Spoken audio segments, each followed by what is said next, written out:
All right, welcome everyone. My name is Brad Ahrens. I'm with CRE Investor Coach, and we're super excited to introduce today's webinar topic. This is a pretty hot topic, and it has been for a while. I'd definitely say as markets continue to improve, right? Investors, brokers, we've kind of got a mixed bag of investors, brokers, and other real estate professionals on today's call. And my goal is at the end of this webinar presentation is that every single one of you are going to leave with some sort of tip or strategy that you can implement into your business right away, right? So if you're an investor, maybe how to increase your reach to take control of opportunities that you see. As a broker representing clients, maybe just a different way to think about how you can represent clients based upon your position of authority with those clients. And then for other real estate professionals, attorneys, CPAs, and so forth, this will also give you some additional tips and maybe things to think about on how you guys can guide your clients and help them navigate certain strategies. So that's the goal. Before we kick off, we've got a great co-host with us today. His name is Rob Powell. Rob is one of our senior coaches at CRE Investor Coach. He's also an avid investor.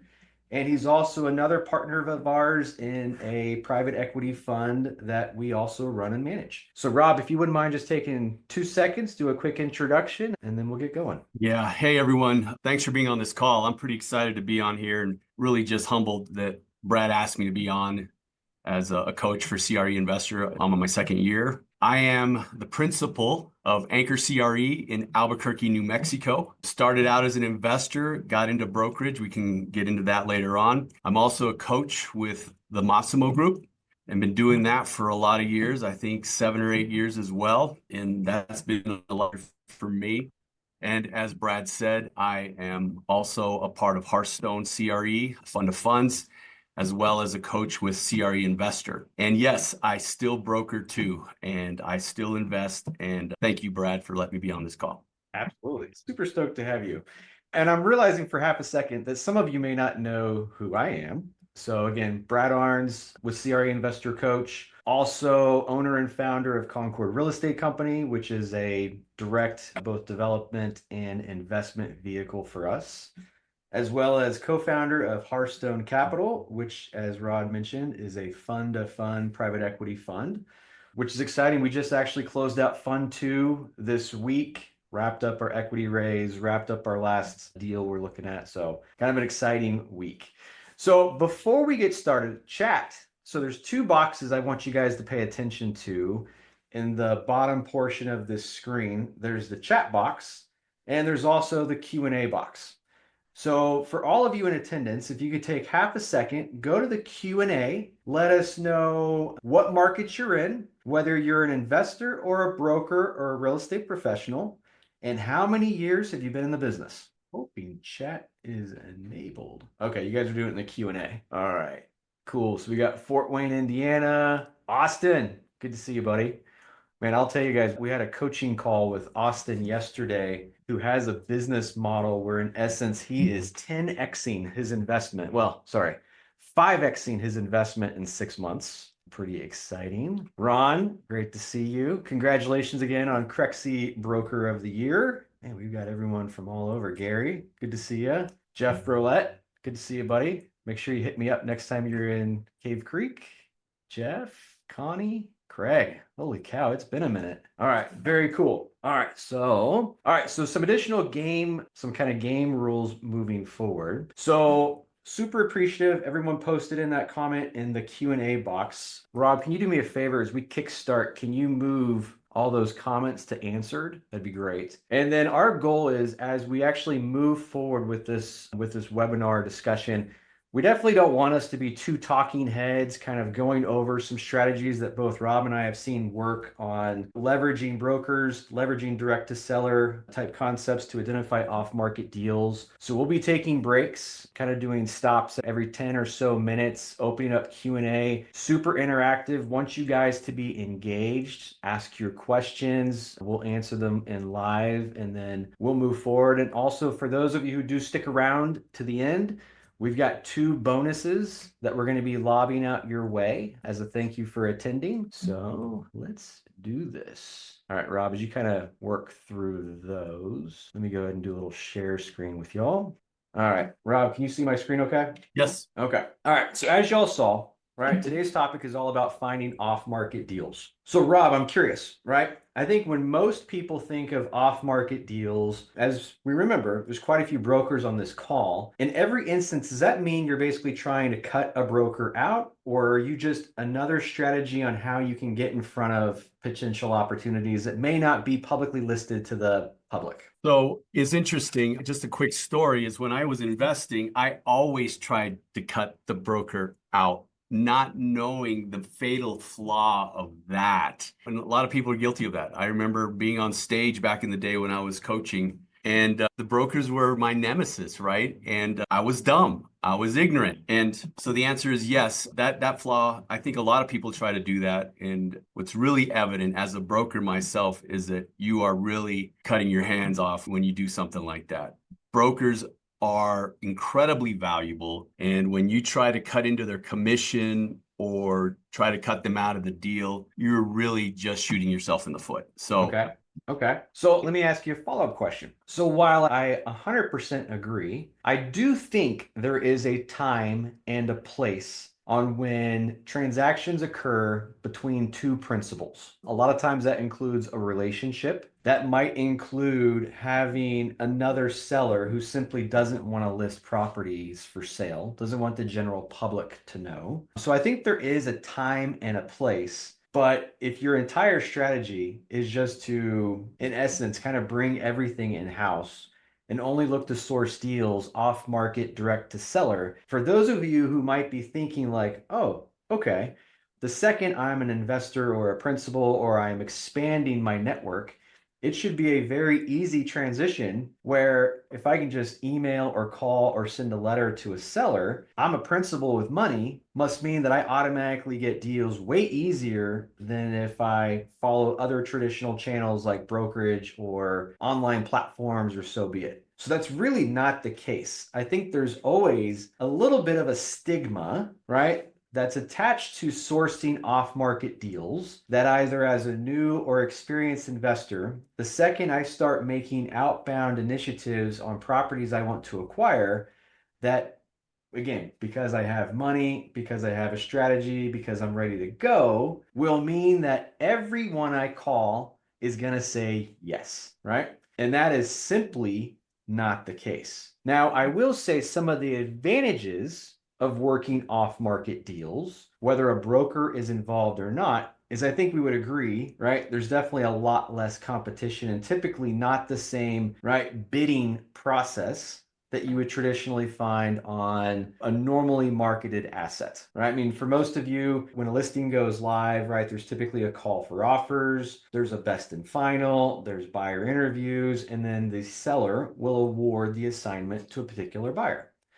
And I think, where we saw this really get crazy, let's just say in multifamily, like 2020 to 2023, where people were overbidding, pushing the limits, getting really risky with some of their assumptions to simply make a deal work. Also, some other advantages is when you can do a deal where you can at least communicate with the seller directly, is you can also start to break down greater motivations that maybe were not shared with a broker, right? There is something to be said about a principal to principal discussion that can be had even if the broker's in the background listening. A lot of times you can find out the motivations behind why they might be selling. And candidly, you might be able to come up with more creative solutions than a typical buy-sell scenario. So there is some ability to get more creative in how a deal could get structured, or how there might be a trading of assets amongst the parties, or even knowing what could be coming down the pipe, especially with some turmoil in the debt markets, right? Interest rates are way higher today than they were 2, 3 years ago. A lot of folks are facing decisions on how to refinance term debt that's coming due. And unless your lender was willing to work with you on doing an extension, Sometimes your only option is either to sell or trigger some sort of capital call event. So there's a lot of things going on that can make this a positive for both parties. So let's see. So we kind of talked about that. So as we break this down, right, we're really going to focus on what I would define as the three pillars of off-market sourcing. You've got the strategy side, you've got the relationship side, and you've got technology that you can utilize to hone in some of your practices so you're not just basically taking a large segmented list and breaking it down into a manageable amount of folks that you're reaching out to based upon your acquisition criteria and what you're looking to acquire. So, Rob, let's take a second and talk about direct to seller marketing. So again, as I mentioned, we're actually going to cover different strategies that include direct to seller, include leveraging brokers, and also includes leveraging other real estate professionals. So as you cast the net, right, you're kind of covering a much broader group of folks versus relying just on online platforms or relying just on brokers in a traditional sense or relying just on referrals. Because the one thing as an investor you have to remember, especially if you do this for a living, you have to constantly be buying and selling. And I will say, if all you're doing is relying on others to feed you opportunities, you are prohibiting taking control of your growth, right? You'll know what I mean if you've been in the weeds on this. Meaning if all I'm doing is waiting for brokers to send me deals or waiting for referrals, it's really hard to control both KPIs with your team, as well as making sure you're doing all the right things to continue to transact in a buy-sell cycle. All right, so Rob, you had mentioned, right, early on that you completely cut out brokers, were just doing direct to seller marketing. So looking back, if there was a way that you would have done it differently or maybe a different spin on it, what would you have done differently? Really simple is I would have developed my investment criteria from the get-go, knowing what I'm going after, knowing what market I'm going for, and all the attributes that go along with that. That's what I'd focus on. And basically, I would find the owners of those types of assets that I was going for. Shopping centers is something that's where I started. I made a big mistake early on in that I was just looking for deals. And not that it was a mistake and that I regret it, but I think I would have had a lot more traction if I would have just focused on one asset type and one market. I would have been able to build a lot more traction doing it that way than the way I did. So learn from my mistake. But the thing is criteria and be as specific as you can. Then what happens is you start to build a lot of momentum in that one area. You start to know who the owners are of that certain type of asset. You start to know the brokers that work in that type of asset, that specialize in that type of asset. You start to know the lenders that work with that type of asset and understand it. And then you get better at doing the underwriting at that type of asset. Now think about if you were trying to do the underwriting for a shopping center and then all of a sudden you had a mobile home park. Those are totally different. You can't do the same. You have to learn two different skill sets. So the first thing is what is your criteria? What are you going after? And more importantly is where is the area that you're going after and try to focus in that area. Sure, you can change, but the fact is you get really good at one thing. And that is one of the things where I screwed up at. And it didn't hurt totally, but it sure did slow down my traction. So 100% agree. Let me put a little refinement so that we give our attendees like an actionable plan that we can break this down with. So Rob, you nailed it. First and foremost, you have to create your acquisition criteria, right? Be very specific. What asset, size, vintage, class? Is it value add? Is it opportunistic? Is it core? Is there a certain aesthetic you're looking for? Everything that you can do to further define what it is you're acquiring, right? If it's industrial, minimum clear heights, power requirements, multi-tenant, single tenant, retail, is it a strip center, neighborhood center? Is it a tenant profile? Is there an age, a size? Whatever you can do to really be very clear, first and foremost, on what your acquisition criteria is. And also, some of you guys might be investing in your backyard. You might do it locally, regionally, nationally. You should also really define down what submarkets specifically you want to invest in whatever market you are analyzing. One thing I would prohibit you from doing is once you have your acquisition criteria defined, and let's say you are in multiple markets, And you might say, hey, let's say you pick the top 10 MSAs. You've got what, LA, New York, Dallas, whatever it is. Instead of having a broad list of all the markets you're in, actually maybe just create a couple different brochures specifically for that market. Reason being is that you're going to find that this acquisition criteria not only will go to sellers, real estate professionals, but most brokers typically only work within the confines of their state. Now, granted, with more of the nationals, there's cross collaboration, but you're only assuming that if I send it to a broker, let's say it's CB, who's in Phoenix, and I have criteria in Dallas, I'm only hoping that they send it to Dallas. Versus if I've identified the brokers in Dallas, I can send them a dedicated Dallas acquisition criteria. Okay. Then to Rob's point, I would then take that acquisition criteria and look at how many assets meet your criteria in a given market. Okay. So let's just say on average, you have between 750 to 1,500 assets in a given MSA that meets your criteria. So do you start calling on all of them? Do you start marketing? Do you start outreaching? No. You need to then segment those lists either into, let's say, high, medium, and low priority. And you might ask the question of, okay, well, how do I define high, medium, low? Well, look at your acquisition criteria, right? If you're looking for assets that have vacancy for a value add play, you can pare down those existing assets at least to assets that have a certain amount of vacancy. Let's say you're looking for opportunistic or more value add type deals. You could also look at, in this given market, what is the average hold period? So let's say it's 5 years. Well, I could go and probably look at folks who acquired, let's say in 2020 or 2021, and just based on law of averages, that there's probably going to be a high likelihood that based on average hold periods that these folks are looking to sell. Or when looking at vacancy as well, like how many days have these units been vacant, right? How long has this been on the market? Because as we all know, right, most investors, when they acquire, they've already got their business plan lined out for the duration of both operations, hold, and disposition. And you're making assumptions as you forward think about cash flows, how to address your vacancy, operating reserves. And if things run longer than market, guess what?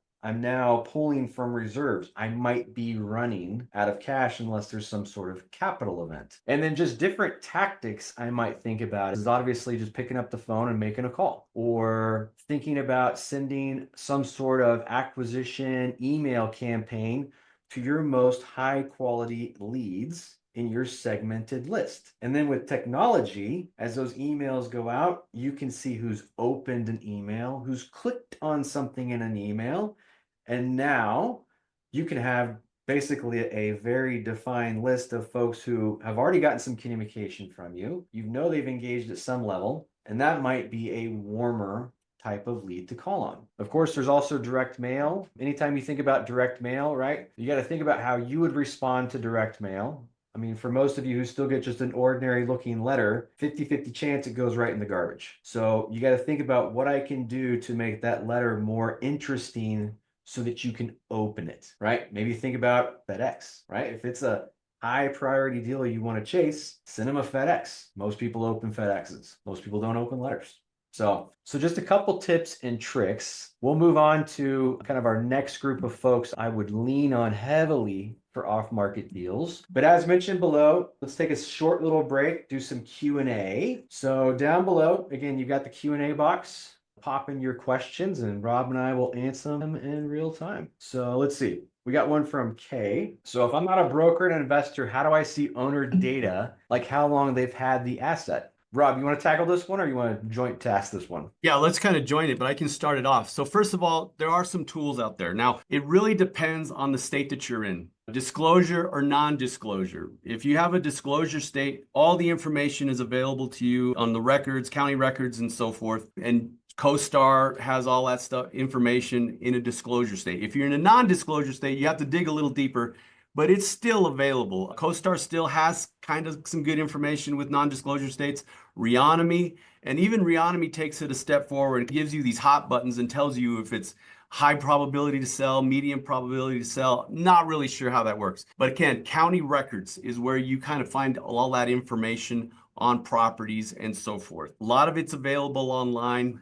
Again, disclosure states, not a problem. Non-disclosure, a little harder to get the information, but still very possible. Brad, what do you think? Yeah, same thing. So, Kay, you're in California. You guys are a disclosure state. Of course, in particular counties, you can always find tax records, county records, GIS records. As far as like other options, if you were just looking to research on your own, you can always look at Crexi, CoStar, Reonomy. I know I'm missing one or two. And of course, if you don't want to go down those routes for those paid subscriptions, we'll talk about how to lean on brokers who can help pull that data for you as well. Jeff, great question. So how do you break down the LLC barrier? Rob, you want to start this one? Yeah, again, so you can look a lot of that stuff online. Basically, if you look up the corporation database, I don't remember the website. You probably can help me there, Brad, but you can find the LLC and then you can find the owners of that LLC sometimes. Now, if not, then they might have remind me the name, Brad, it's the registered agent for that LLC, and that would be the contact for that. But there are ways to break that barrier and find out who those people are. What are your thoughts on that, Brad? Yeah, so we've got a couple of attendees chiming in. So Doug, you're correct, right? The Secretary of State site. So typically the Secretary of State site is if there's a partnership that's been identified. To find LLC, right? I'd probably start at your local state corporation of commission. If it is any other entity besides Wyoming, Delaware, or Nevada, you will be able to find who the managing member is on most state websites. It's just a matter of plugging in the name of the LLC and digging a little deeper. If it does look like the managing member is a partnership, that's when you have to navigate to the Secretary of State site for most states. Where it does get a little difficult is when they're in trusts. That Yes. becomes a little bit more difficult. Trusts are challenging. Normally, you can at least find the address for the trust, right? So it might not be a call, but at least a letter. All right, so we got that one. All right, so we got another great question. How many hours a week, a month do you recommend devoting time to this strategy? So if I'm coaching you, my suggestion would be to find someone either outsourced, or we'll talk about brokers here in a minute, or someone that you can bring on board as a partner, as an independent contractor. So that one thing, we could do a whole session on prospecting. The key with prospecting is consistency, right? There's been tons of studies over time where prospecting sometimes looks like a peak and valley. You get really active on the onset until you have a bunch of deals to work on. And guess what? Prospecting takes a hit as you work on deals. And the next thing you know, once a deal's done, now you're back to prospecting. So there's actually been studies done that in a peaks and valleys cycle of trying to do it all on your own, in some cases, you might be missing out on 3 to up to 6 months of prospecting. Again, remember, all of these strategies, there's a cadence. It takes time. It's not a flip of the light bulb where the second I make one call, I'm going to get one deal, right? Part of what you're trying to do is use enough information to pare it down so that as you are making calls and making outreach, your idea is to have basically a qualified person on the other phone based on meeting certain criteria. But the kicker with off-market deals is if this is my first time talking to them, I really don't know yet if they're a seller. I don't know motivations behind a potential sell. And it might fall in the bucket of, great, I'm glad you called me, make me an offer. And that's just a fishing expedition, right? So it just takes time, just like anything else, which is why we're going to talk about why you should lean on brokers and maybe a different twist on how you can leverage them outside of a traditional kind of broker principal relationship. Let me just get rid of some of these. And can I go to Liz's question real quick? Just kind of add to that. Liz, you said what's most effective? And so if you think about the cornerstone of getting properties, if most effective is cold call, right? But when you add email blasts, when you add direct mail, when you add all these other things, presence, networking, what happens is you have an exponential effect. And so I don't think you should just do cold call because you're missing out. It should be a cold calling campaign, then adding some presence, some networking, then adding direct mail, then adding email blast, then adding social media, letting people know what your criteria is. That in itself is exponential. You put it all together. If you were just to choose one and one only, it would be the cold call. That's my opinion. But when you put it all together, it blows it up. It becomes a snowball effect. Okay. All right. So great questions. Keep them coming. Jeff, I do see your question. We'll tackle that one in just a moment. So the next segment, right, is probably the one that you're going to be able to probably gain some traction on very quickly. Again, as an investor, you're trying to think about different avenues on how I can market, prospect, and source deals. So we just talked about the direct to seller avenue. Now we're going to talk about how to leverage brokers. So Rob, I'm curious, in a traditional sense, right? When you think about your roster of buyers, right? Is there, I guess, let me ask the question a different way. As a broker who potentially represents buyers, how do you treat buyers? I mean, are they all lumped in together? Or tell me how you operate as a broker on the buyer rep side. It depends on the asset, right? Because I have buyers that are specific to certain types of assets. I have buyers that just want industrial, right? I have buyers that just want industrial with crazy amount of power, three-phase, 1500 amps versus a three-phase in whatever, right? I have buyers that like retail. I have buyers that have single tenant. It depends on the asset, but I do categorize my buyers based on the asset and based on what they like to do. But Okay. it's all, no one is lumped in. Okay. So let me ask you a question. Let's say you have a relationship with a seller. They've pinged you and said, hey, we've got a deal. We'd like you to kind of soft market it before we take it live. Do you have a list of buyers you could send this to? And you're going to say, Yes, absolutely. Every broker that has a lot of experience in investment sales will do the same. okay.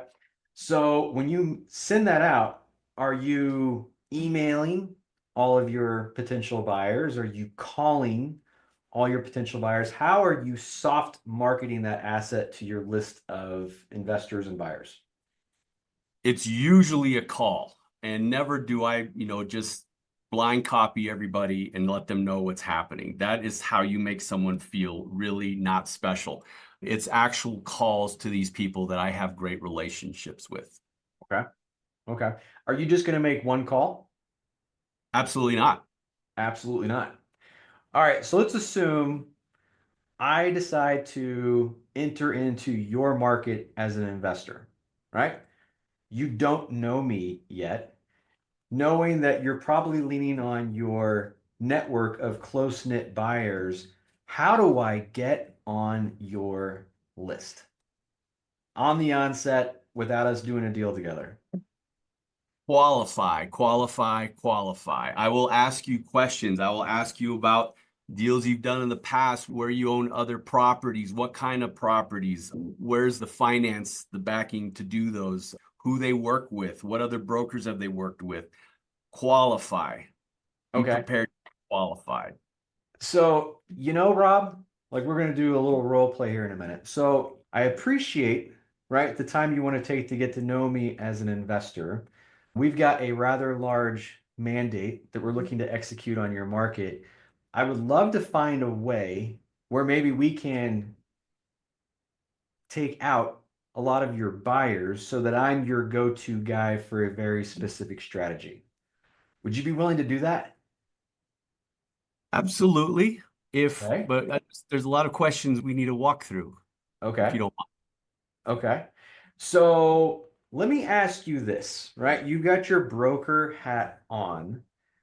What are some things that I can do as an investor to incentivize you to keep an eye on like my best interests and really help me get into this market?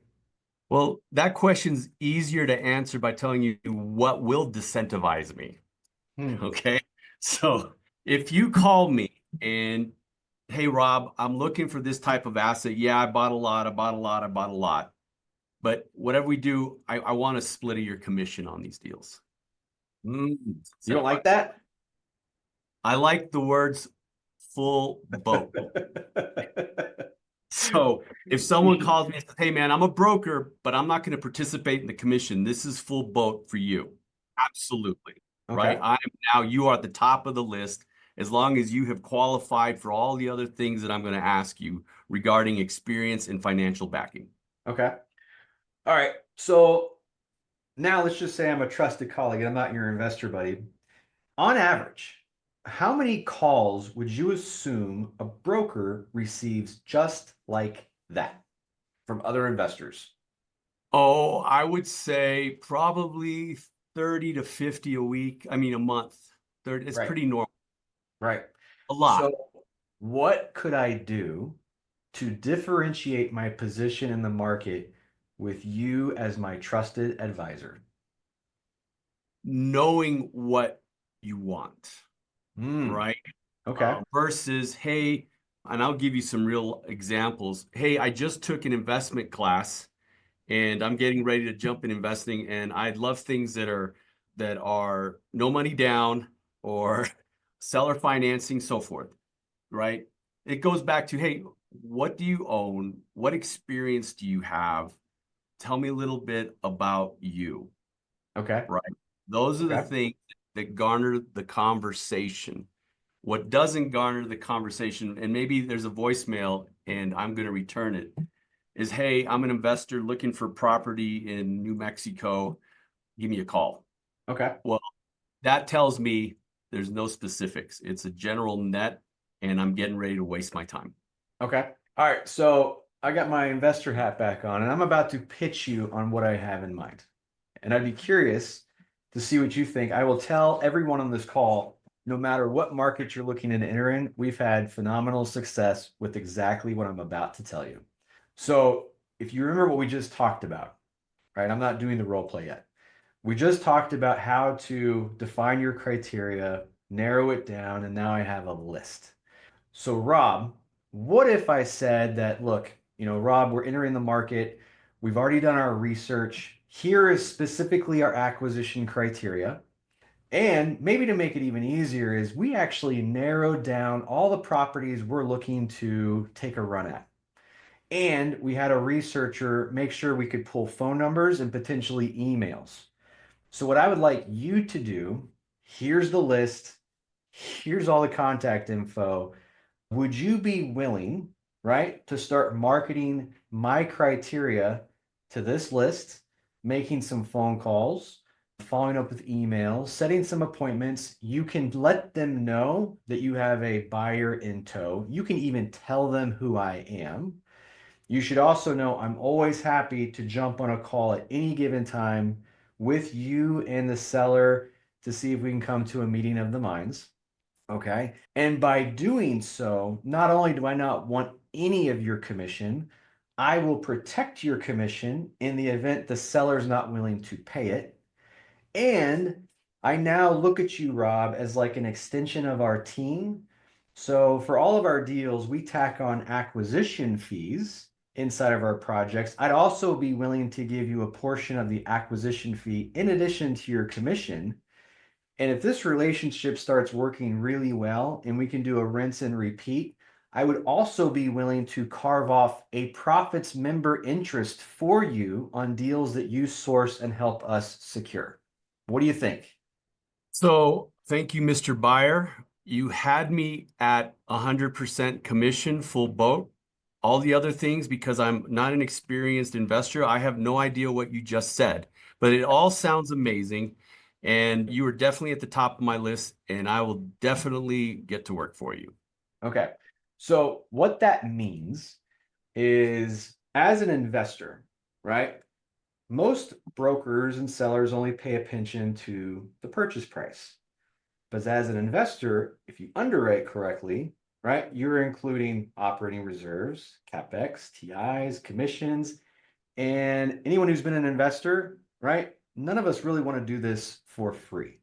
So there's time and effort spent on due diligence, documentation, going through the lender process. If you have to raise money, there's a whole process on raising money so that at closing, not only do I want credit for project related costs that I've spent, but that's also a place where it is very common to accept an acquisition fee that you've built into your model. Typical acquisition fees can run as low as half a point, and I've seen as high as 3 points.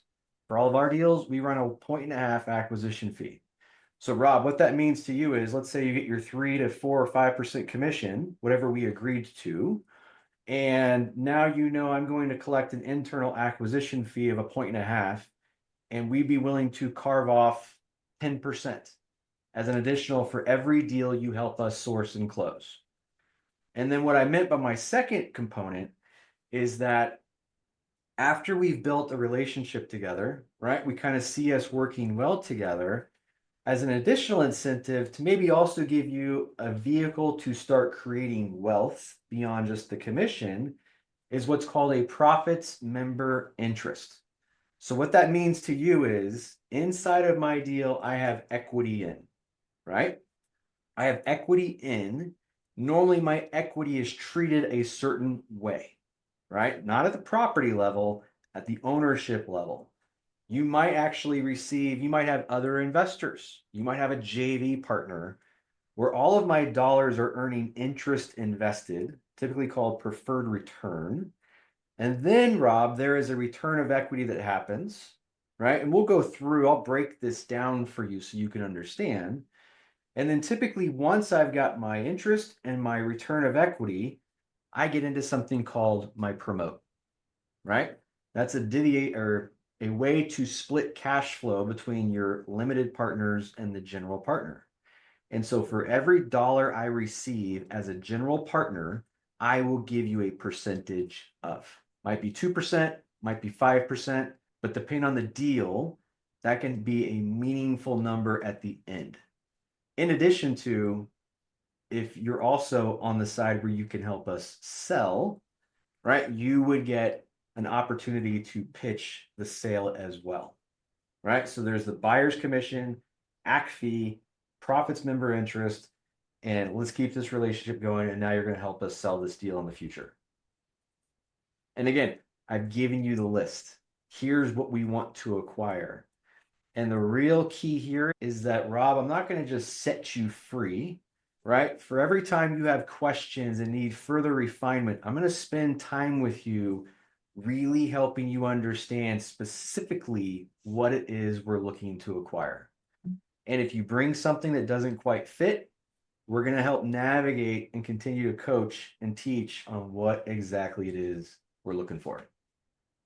Oh, Mr. Buyer, that's all sounds great. And just so you know, I am willing to do this work, but I'm going to be cautious because we don't know each other. I don't have any experience with you. And so I'm willing to do this work up front and do these calls and so forth. But if there's any chance where I feel like you're not going to perform, Sure. right? How about we give it 30 days and see how it goes? Great. Perfect. And I really am hopeful that this will work out. And I appreciate the fact that you respect my time as I will respect yours. Okay. All right. So I think let's see, if you do email blast, how do you stay compliant to avoid the spam issue? Great question. So if you're doing, and again, I would double check with spam rules are constantly changing. I would encourage you to talk to a email marketer. But for us, it wouldn't be like a blast. Remember, you've narrowed down the list to like your class A or your high level prospects. And so if you email them one by one versus a general blast or a cold blast, I think there's some differentiation between spam and a direct to email. Can I say something real quick? And I think what Sharon might be asking about is like when you are sending out your blast on criteria, right? When maybe you're blasting it out to certain groups of brokers and so forth. Is the answer change or not really? Not really. Okay. Not really.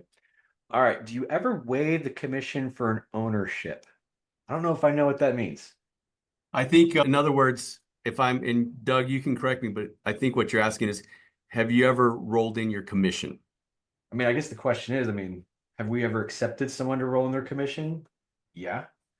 Uh, Yes, would I rather find a way to get you paid and still give you the same action as if you had rolled in your commission? Right? Because kind of the same thing, Rob, you're spending 30, 45, 60 days, potentially up to 90, helping you get a deal done. You're getting all these additional fees from us as a way to show appreciation. So I would rather find a way to get you paid unless you were completely set on, no, I want to roll my commission in. So I think it's case by case. Just keep those conversations open. You have an objective, a buyer has an objective. Great buyers are always looking for win-win situations. And I want to make the point, you're coming from the fact as we are all investors looking for deals, and how do we stir up the bee's nest to get these deals coming out versus as a broker where you're asking, hey, can I roll my commission? And that's not, we're coming from the investor side is how can we incentivize people to find deals for us? That's what we're doing here. Sure. So we do have a good question in. So what we're outlining, does that only work with syndications? Right now, my partner and I just co-GP with our own capital. So no, it doesn't have just to be syndications, right? This concept can work in any type of deal structure, whether it's a joint venture, syndication, or you guys using your own capital to fund your deals. But the way for this to work is you would have to create inside of your, let's just say your partnership waterfall. If you were to carve off, let's say 5% that could be allocated as a profits member interest, then you and your GP partner, right, would just run waterfalls. I assume your dollars are earning interest, maybe, maybe not. You might be tracking return of equity, maybe, maybe not. So you do have to create some hurdles in place that what would trigger that profits member interest, right? So I think it's just a matter of looking at your partnership waterfall and divvying up either 5% allocated to a broker, and then we'll divvy up cash flows this way. Or you could create an own internal promote structure between you and your partner and a potential broker or profits member interest.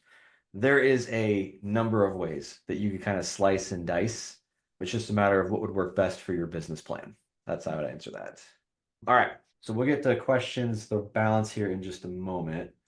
All right. So I do want to take a second and also not miss out on others who can continue to help keep you top of mind and potentially continue to feed the pipeline, either if you've got a broker representing you, or if you're doing the direct pursuit, or even if you have a bird dogger, is leaning on referrals, right? Attorneys, CPAs, property managers, asset managers, title, escrow. There's a whole laundry list of services and professionals who work with brokers, who work with sellers, who work with buyers. So as you think about kind of, again, your overall marketing and basically trying to tackle, this strategy from different angles, it's making sure that your acquisition criteria is getting in the hands of these referral sources, making sure that your wins are getting in the hands of the referral sources, taking care of these folks, meeting with them, staying top of mind. So as they might be advising a client, right? The goal is to create the alignment of, as a client maybe is addressing an issue, you are top of mind as a potential solution. So Rob, I'm curious to get your 2 cents on how you guys work the referral and real estate professional side of the equation. So the real key, and that's a great question in all types of matters, is that everyone needs to know what you're doing, right? As if people just see you as a broker or a consultant or whatever, and they don't know you as an investor and that you're a buyer, it's not going to make a whole lot of difference in your networking. So you have to let people know that you are an investor and you're looking for opportunities. Real estate attorneys and CPAs, is on this list. Property managers on this list, but everyone needs to know that's what you do. You're an investor and you buy properties and you're looking for opportunities, and that you're not a bottom feeder. All these things that build your reputation in the community, in your network, and so forth, and among brokers, right? Is once you start building that reputation, you will get deals coming your way. And as a broker, I know the people that are investors and do deals and are active. The last thing you want to do is be that guy that says you're doing deals and looking for stuff and not be active. This takes a lot of dedication and intention, and you have to be intentional and that you're looking for opportunities. And then you have your criteria. Because when you say, hey, I'm looking for opportunities, you tell that to your real estate attorney. Well, what does that mean? Hey, this is exactly what I'm looking for. The more specific you can be, the more people are going to see you as a valuable referral, right? They're going to see you as someone that they can pass deals on, and you're going to get stuff done. Think about real estate attorneys. They represent clients. Think about wealth managers. They represent clients.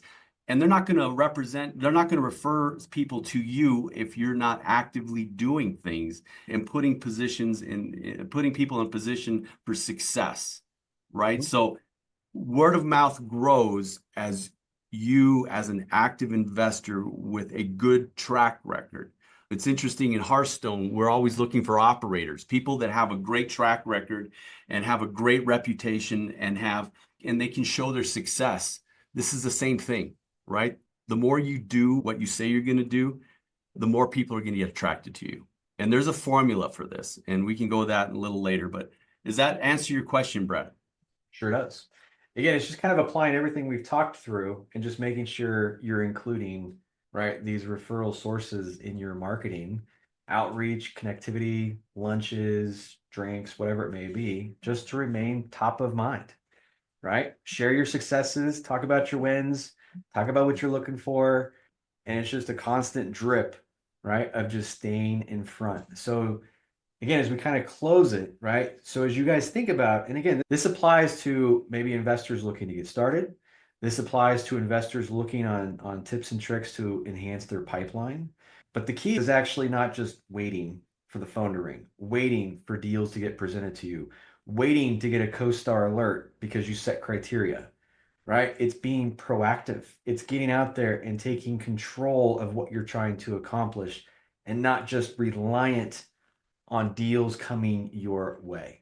I hear all the time on average per year, we see something like 350 deals a year. Okay. And it's because we've got all these different arms that are outreaching to keep us in front of activity, both on and off market. So that, like I said, you're not just waiting, right? Your destiny isn't waiting on others. So, all right. So let's take, as we kind of move towards conclusion here, I do want to open up Q&A, ask any questions you may have. Let's take about 5 minutes. I encourage you to stick around. We still have a couple bonuses that we're going to give you guys links to download here at the very end. So let's see. I'm going to start from the top, bottom to the top. So we got one question from Phil. Do you only work with one broker per market? So what you're looking for, right, as you now understand a market, you understand the players, the buyers, the lenders, to Rob's point, the brokers. If you're just getting started, and let's say maybe you don't want to put all your eggs in one basket, the easiest answer is if you happen to invest in more than just one asset. So if you've got retail, industrial, right, find your retail broker, find your industrial broker to assist you with this strategy. If all you do is industrial, then I might break it down on who specializes in certain submarkets within an MSA.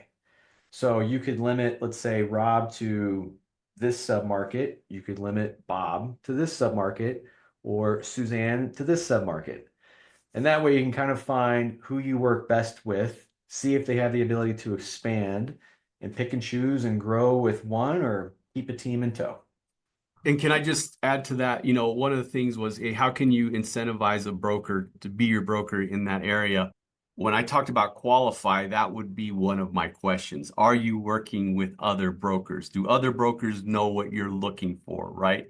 And so you have to really balance that out with all that Brad said and what I said is that you're going to have to make that decision so that you're not pissing a lot of brokers off, so forth. You have to really balance that. Okay. Let's see. Other questions. How often would you follow with brokers to keep the relationship going? I mean, I would definitely make sure you have a standing weekly meeting, right, to kind of review. And then I would just make it known that, hey, as opportunities come up, as questions come up, I am available for you. So we've got our standing time. We'll talk once a week.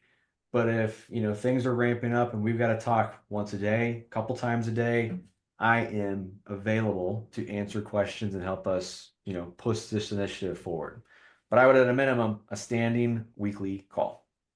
Hey, Brad, I'd like to go up to, I know you're going in order, but people are adding questions. And Jeffrey asked a question about how do you split both time and energy as an investor and as a broker? You want to tackle that one? Yeah. So time blocking is a great way. I think the reason Brad said, if I want to tackle it, is because I do it. I'm a broker and investor, and I time block. I prospect because my job as a broker is to make it rain for my office, but I'm also looking for deals. And I'm right in the middle of a 1031, right? And so I'm writing LOIs. So I time block it. I have 2 to 3 hours in my calendar where all I'm doing is looking at deals and doing a quick and underwriting and sending out LOIs. So it's a matter of breaking your day down, putting it out there that this is what you do. It's intentional, and it has to become a habit. If you do this once a month or even once every 2 months, you're going to struggle and you're never going to pick up traction. If this is something you do with intentionality every day, just like you should with prospecting and just like you should with going to bed and brushing your teeth, if you're intentional about it, you will build the habit and you will get better at it every day. If you're not intentional about it, and this is something like you just kind of participate whenever you feel like it, you will fail. Yep.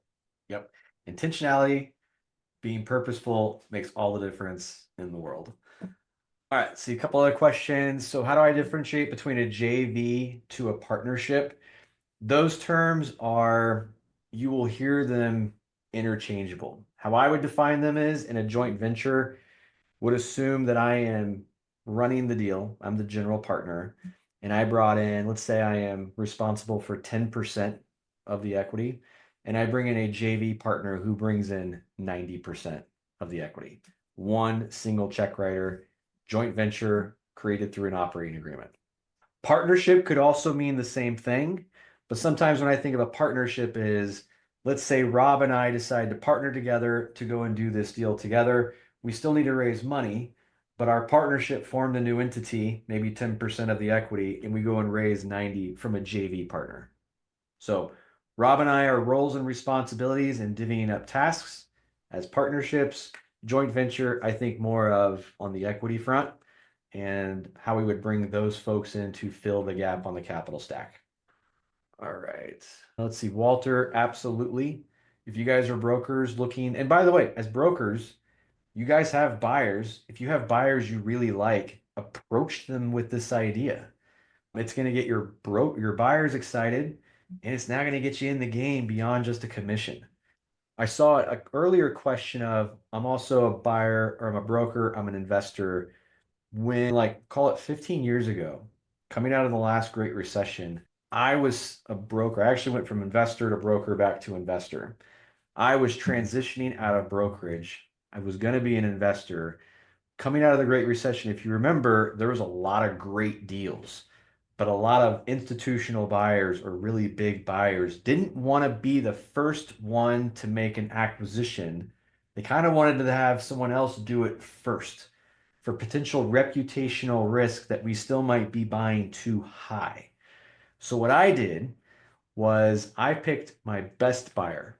I knew inside and out what they were looking for, and to help them avoid that reputational risk, I created an LLC and I would write offers on behalf of the LLC with my buyer knowing the second we got a deal under contract, we did it together. All right. So I took the reputational risk through the LLC with a buyer in tow who could bring the equity needed to get that deal closed. So that's one idea. Let's see. How do you determine bird dog fee? I would look in your market. We've paid bird dogs anywhere from a point and a half up to 3 points. So I would just say have that discussion, give them a range or pinpoint what works for your deals to hit the types of returns you need to, and how much can you allocate to a bird dog fee. All right, so we'll do this as the last question. This is one we hear all the time. And Rob, you're going to help me with this one. As a broker and investor, how do you keep separate from conflicts of interest with your clients? Everyone has a different opinion on this. Everyone has a different opinion. And I will tell you all, it's all perception. 100%. But go, Rob. So my advice is 100% transparency, 100% communication, 100% in just being, don't try to hide anything. The intention should be known from the beginning. So other things, so to some of you, that answer is not going to be good enough. Okay.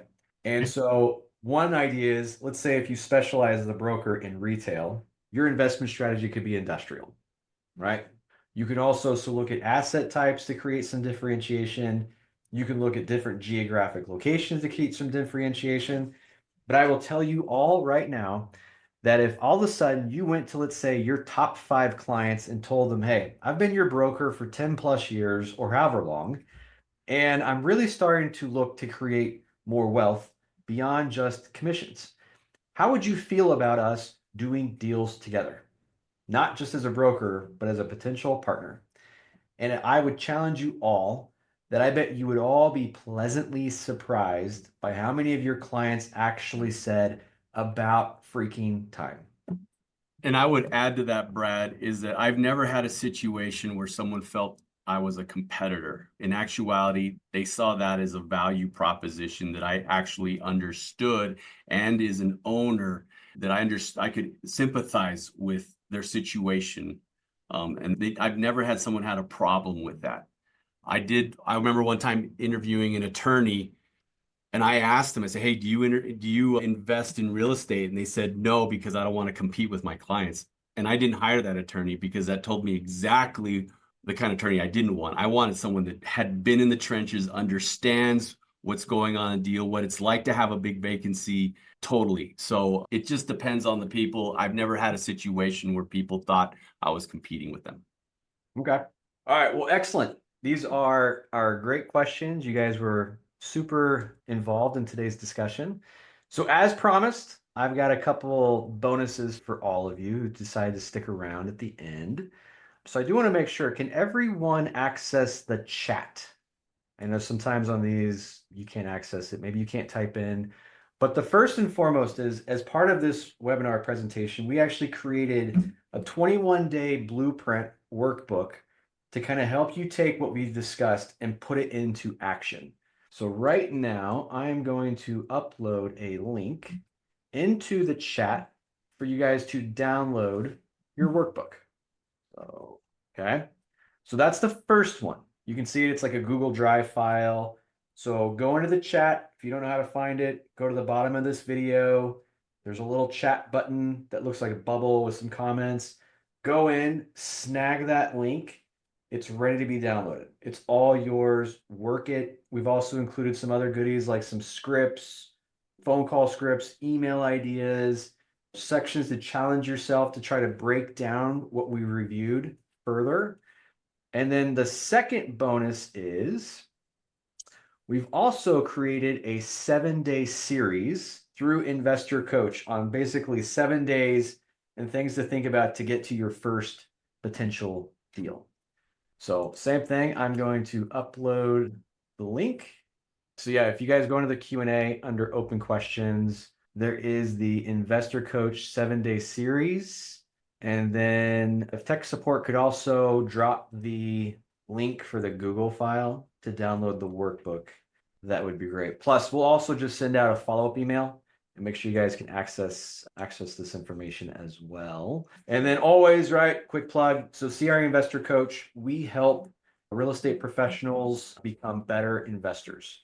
So think about, I want to have more of an institutional mindset, meaning all the checks and balances are done and really take a proactive go on growing my investor practice.